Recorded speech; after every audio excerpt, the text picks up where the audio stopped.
ఉన్న వీరు కొద్ది సమయంలో ప్రార్థన ద్వారా, ప్రమాణాల ద్వారా, ప్రభు ద్వారా, ప్రసంగము ద్వారా జంటగా మారుతారు. ఇంతవరకు ఒంటరిగా ఉన్న వీరు ప్రమాణాల ద్వారా, ప్రార్థన ద్వారా, ప్రభు ద్వారా, ప్రసంగము ద్వారా ఒంటరిగా ఉన్నవారు జంట చేయబడతారు. జంటగా చేయబడిన వారు తర్వాత దినాల్లో పంటగా మారుతారు. ఎలా మారుతారు? పంటగా. ఆదికాండం 1వ అధ్యాయం, సమయం లేదు కనుక గ్రీటింగ్స్ చెప్తారు, ప్రసంగం కాదు. దేవుని ఉద్దేశం కూడా ఒంటరిగా ఉన్న వాళ్ళు జంటగా మారాలి, జంటగా ఉన్నవారు పంటగా మారాలి, పంటగా ఉన్నవారు మంటగా మాత్రము మారవచ్చు జీవితంలో. అందుకే ఈ ఇరువురు కూడా జత చేయబడబోయే వీరిరువురు జత చేయబడిన తర్వాత అక్షయ, నవీను ముఖ్యంగా వివాహం యొక్క 3 ఉద్దేశాలు వారు నెరవేర్చబడే బాధ్యత కూడా వారి మీద ఉందని వారు గుర్తించారు. వారి యొక్క రాబోయే సంసార జీవితం సంతోషంగా, సజావుగా, సక్రమంగా, సమాధానంగా, సత్ఫలితంగా, సమాజానికి దీవెనకరంగా ఉండాలని దైవజనులుగా ఆశిస్తున్నారు. మరి ముఖ్యంగా నవీను అలాగే అక్షయ వీరిరువురు జత చేయబడిన మీదట పిమ్మట సంసారములో సహకారులుగా ఉండాలి. ఎలా ఉండాలి? మీరిద్దరు చెప్తే సంసారంలో సహకారులుగా ఉండాలి. ఆదికాండం దేవుని వాక్యం సెలవిచ్చింది. వివాహం యొక్క ఉద్దేశం, సదుద్దేశం, సదభిప్రాయం ఏంటంటే సంసారంలో వారిరువురు కూడా సహకారులుగా ఉండాలి. ఏ విషయంలోనైనా భౌతిక, ఆధ్యాత్మిక, సామాజిక, మానసిక, నైతిక విషయాలలో ఒకరొకరు సహకారులుగా ఉండాలన్నది దేవుని ఉద్దేశం. అదే సదుద్దేశం, అదే సదభిప్రాయం, అదే బైబిల్ ఉద్దేశం అని దేవుని వాక్యం సెలవిస్తుంది. దానికి మంచి ఉదాహరణ ఆదాము, అవ్వ. వారిద్దరిని దేవుడు జత చేయాలనుకున్న ఉద్దేశం కూడా సంసారంలో సహకారులుగా ఉండాలి.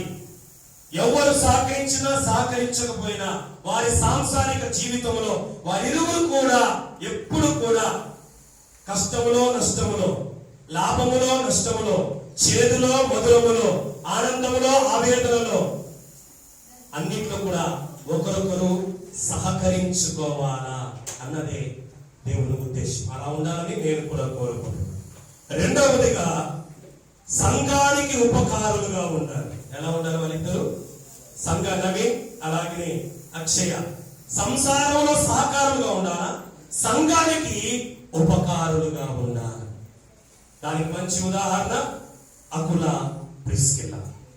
వీరిద్దరు కూడా సంఘం యొక్క క్షేమాభివృద్ధి కొరకు, సంఘములో దేవుడు స్వరత్వం ఇచ్చి సమస్త మానవాళి పాపుల కొరకు ప్రాణార్పణ చేసి స్థాపించిన సంఘానికి ఎలా ఉండాలా?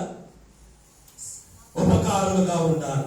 సంఘంలో అన్ని ప్రార్థనలు, అన్ని కూడికలలో సంసారం కట్టబడాలన్నా, నెట్టబడాలన్నా, పట్టబడాలన్నా, ముందుకు వెళ్ళాలన్నా సంఘ సహవాసం అనేది భార్య భర్తల బంధానికి, సంబంధానికి, అనుబంధానికి అతి ప్రాముఖ్యము.